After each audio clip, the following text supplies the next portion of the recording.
Hi everyone, and welcome back to my channel. Today I'm going to show you how to cut a bias dress, also known as a circle dress or an umbrella dress with exaggerated bow detail. You will be able to execute this project successfully after watching this tutorial, even if you're a beginner, so keep watching. So before I cut on fabric, because the fabric is really big, I want to show you how you're supposed to fold your bias shape. So depending on the amount of fabric you have, you fold lengthwise like so, and in order to get the bias shape, you take one end this way over to the other side, just the way you cut your normal half circles skirts. For this time you are making a dress. Okay, if the dress is going to have a zip, you leave out 1 inch seam allowance along this side to accommodate that. So you would have measured that out on this side of the fabric, and then you rule all the way down, so you stop your fold right where you marked. Okay, so this is the fabric I want to use to make the dress. It's a damask fabric. I bought about 5 yards.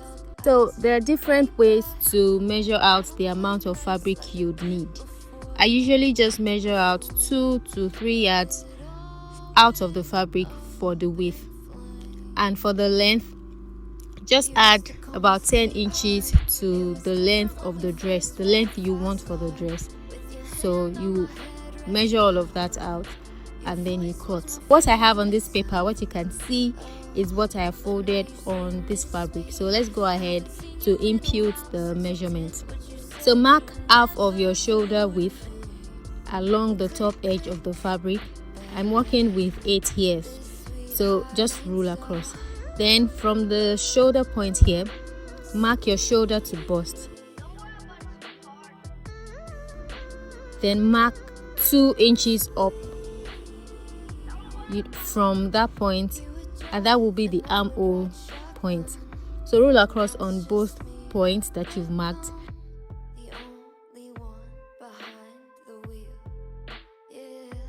and roll down to the bust line from here. On the armhole line, mark the bust measurement divided by 4 plus your desired allowance. So transfer what you have here to the bust line. I have about 10.2, so I'll just mark that down on the bust line also.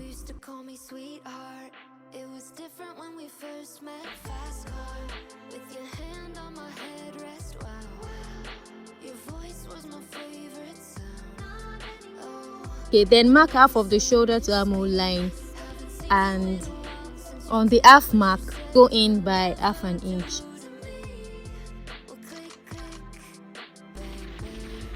And for the neck width, I marked 3.5 inches in and 3 inches down, and this is for the front neckline. For the back, I just went down by 1 inch. 1 inch is good, so just connect as shown, and you can use your curved ruler to do this if you want, that's fine. So now along this line here, mark half inch down for the shoulder points, for the shoulder slope. Connect back to the neck point. Connect the armhole from the shoulder slope as shown, then blend into the armhole line. So to get the length for your dress, what you want to do is to measure from this point here. Okay, so measure up, and so this is to ensure that the dress is not too short when you finish cutting. So add what you have between here, that is the tip of the bias fold, to your desired length. I hope you understand. So for me, the dress length is 35 inches plus 10 inches. Remember that I already added that 10 inches when I was going to cut out the fabric. So now I have 45 inches, and I'm going to now mark 45 inches down from the top here to the hem. Okay, so rather than marking from where the dress started, I'm going to mark from the tip of the bias fold all the way to my hem. So this ensures that the length is accurate, so always remember to take that into account. Okay, and it's just easier to mark down from here. So keep marking from the tip all round, just take your tape rule, move it a little, mark, move, mark, and keep marking till you have marked all round the fabric. And when you're done, connect all the points. From the armhole here, just take a line to the hem of the dress as shown.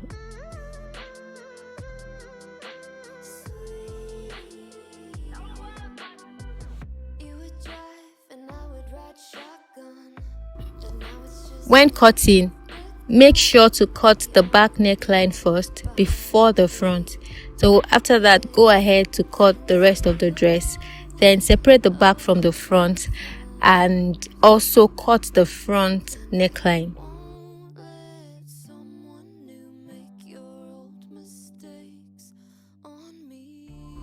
So I have cut facing for the front and the back neckline. You just cut as you would your normal lining, but because it's a facing, it's much more shorter, and I'm using the same fabric. And also you can iron stay on the facing if you want, and I'll be using this zip as closure for the back, although I didn't add any zip allowance. And I have the pocket here, so then adding the pocket was a last minute decision. Okay, so I didn't film that part, I didn't film the cutting part. Now for the sewing, I have turned the neckline of the front with the facing. I have also back stitched it, and for the back facing, before joining, I want to sew the zip first. So I have marked the middle of the neckline down. You can just fold it and iron to create a crease, you have a straighter line that way. So I also marked the point where I want the zip to open all the way to, and I think somewhere here is okay. So I marked 6 inches, that's 6 inches. So I'm adding this zip so that the dress can be worn easily no matter the hairdo that my client has on. So now mark 1/2 inch on both sides of the middle line, this middle line here, all the way to where you want the zip to stop, and that's 6 inches for me. You can have yours open further, but 6 inches is good because it's already a free dress.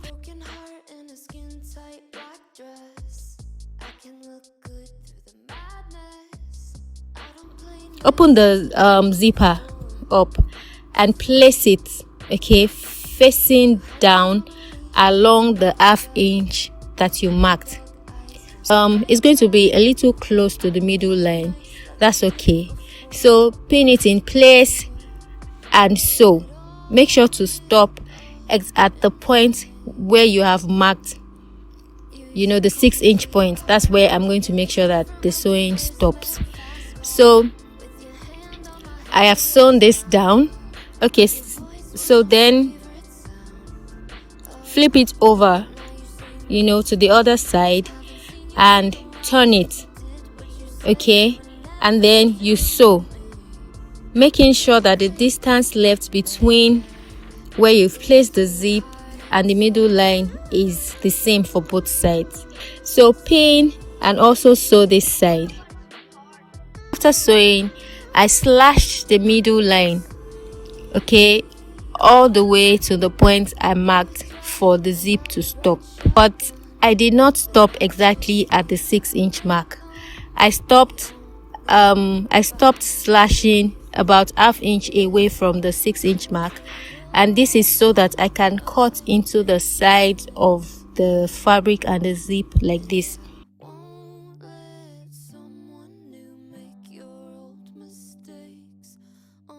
So this forms a triangle shape here, like a triangular wedge.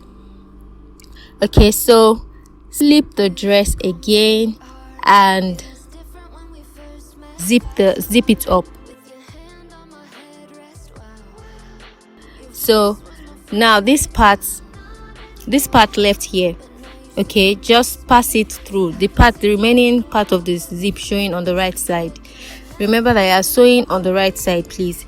Okay, so just pass it through the opening here to the other side of the dress. That's the wrong side of the dress, and make sure that you iron it very well. On the other side, sew the triangular wedge down to the zip carefully to close the opening. So to finish the neckline with facing, so that it's all neat on the inside and the outside, so I marked the same 6 inches on the midpoint of the facing, and I slashed it and created that same triangular wedge on the facing also. So now open up the zip and place the facing right sides together with the fabric, with the main dress, and start sewing along this side of both the facing and the dress. So sew all the way down. Do this to the other side. You are sewing along the zip part first. You are covering that part first. So now sew up the neckline also, and just like you did for the same fabric, finish the rectangular area, just stitch it down to the zip, and make sure that you notch so that it's easy for you to turn. So just turn it inside and the neckline is finished. So this fabric is it's the type that frays easily. I didn't enjoy working with it at all. It was such a challenging fabric to work with. When you're working with this type of fabric, make sure that you cut and sew accurately, so that you don't, as much as possible, you avoid taking out the seam. And please have enough allowance for weaving or finishing, any type of finishing you want to do, so that it doesn't fray beyond your seam. And that way it just creates an opening, and then your clients will think that you didn't sew the dress well. I want to sharply add the pockets to the sides. So I measured 8 inches down from along the side of the dress from the armhole. And you can also measure your shoulder to waist, and then you measure 3 inches down from your shoulder to waist. So if your shoulder to waist is like 15 plus 3 inches, you measure 18. So that's the point where you're going to place the pockets. Okay, so now when you've gotten, after marking the location for your pocket, so just pin the pocket right side to right side on the dress. So, and then you just stitch it down. You stitch it down along the edge by like 3/4 of an inch, just really tiny. Just put a tiny seam there to secure the pocket down. All right, so you repeat this for all the sides of the dress, and then you iron the pocket down.